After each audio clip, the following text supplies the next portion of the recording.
Protests a common theme today in Ontario. Students from more than 700 schools protesting changes to their education by the provincial Conservative government. The vast majority, still too young to vote, made sure their voices were heard across the city, region, and province today. I'm Adrian Ghobrial. We're standing outside of Harvard Collegiate, just one of many schools where students walked out of today with a united message for Doug Ford's government.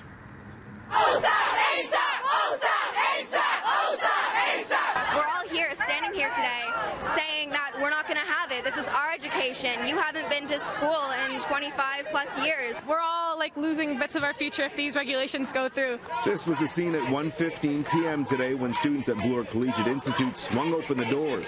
The vast majority of classmates we spoke with were engaged and knowledgeable of the changes on the table at Queen's Park. For me personally, it's the OSAP for next year, because next year I'm going to university, and it's something that's going to affect me and impact me on my personal life. The fact that class size is going up, that's unacceptable. That's taking away one-on-one opportunities for students to be learning with their teachers.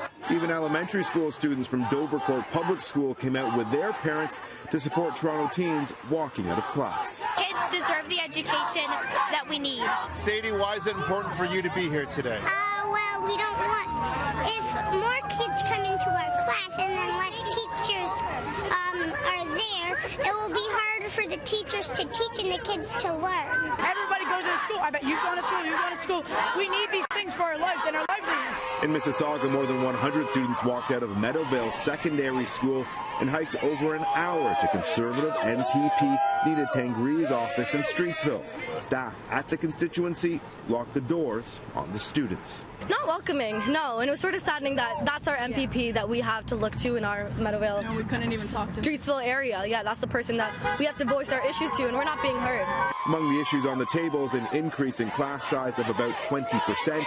I could see classrooms in some boards balloon into the high 30s, dropping an interest-free grace period for OSAP, and we heard plenty of worries from students today who will have to get 4 mandatory credits through online courses. Just maintaining that one, like inside and outside of school, is very, very hard. So to hear that it's going to be a minimum of 4, like, I don't understand how kids are going to be capable of, like, just having that balance.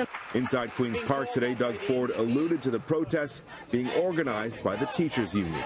Shameful is that they're using our students for a bunch of pawns. These students have organized this themselves, and they're quite insulted by the Premier saying that. And at the end of the day, let's not forget, these young people, about 75% of them will be voting age in the next provincial election. So this government better stand up and listen.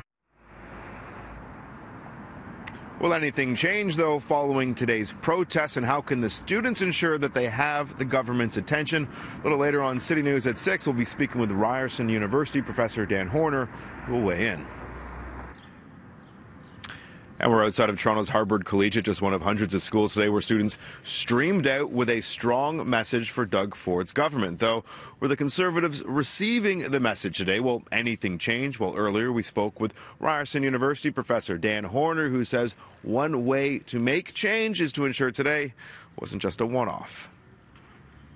It'll be interesting to see whether what the follow-up from this is. If this is sort of a one-off for students to blow off some steam, as I think people in government might sort of hope, or is this the beginning of a more drawn-out movement where we see sort of persistent criticism of government policies? As we saw with the student strikes in Quebec in 2012, what was really powerful about those is that they continued. That it wasn't just a one-off; that they persisted, and that there were demonstrations and rallies on a regular basis. I think that it could make people begin to question the types of policies that they support, because they are seeing it have an impact on their family members or on their neighbors and other people in their community. So I think this could have an impact. It could begin to make people think twice about government policies that are focused on simply on cutting expenses without really providing much in the way of solutions for dealing with the consequences of that.